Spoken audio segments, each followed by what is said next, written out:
Major ডালিম বলছি। যুদ্ধের সময় 3-4 বার আহত হয়েছে, আর একটা নিদর্শন আমার কাছে। দীর্ঘদিন আড়ালে থাকার পর সম্প্রতি একটি টকশোতে উপস্থিত হয়ে চমকে দিয়েছেন অন্যতম আলোচিত ব্যক্তিত্ব মেজর ডালিম। তার এই প্রকাশ্য উপস্থিতি গণমাধ্যম এবং দর্শকদের মধ্যে ব্যাপক কৌতূহলের জন্ম দিয়েছে।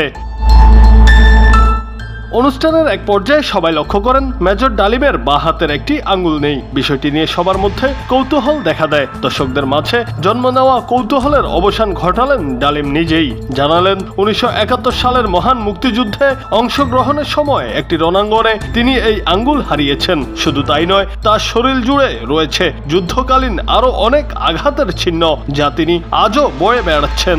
মরণের হাত থেকে বাঁচার জন্য আমাদেরকে যুদ্ধ করতে। মেজর ডালিম বলেন, স্বাধীনতার জন্য আমরা জীবন বাজি রেখেছিলাম। এই চিহ্নগুলো কষ্টের হলেও এগুলো আমার গর্বের প্রতীক। সাংবাদিক ইলিয়াস হোসেনের বিশেষ লাইভ টক শোতে দীর্ঘ সময় পর প্রকাশ্যে এসে নিজের জীবন, মুক্তিযুদ্ধের অভিজ্ঞতা এবং অন্যান্য গুরুত্বপূর্ণ বিষয়ে কথা বলেছেন তিনি।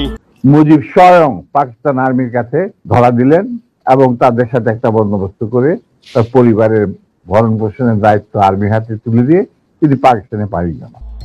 জুনায়েদ আহমেদ, বাংলা টিভি।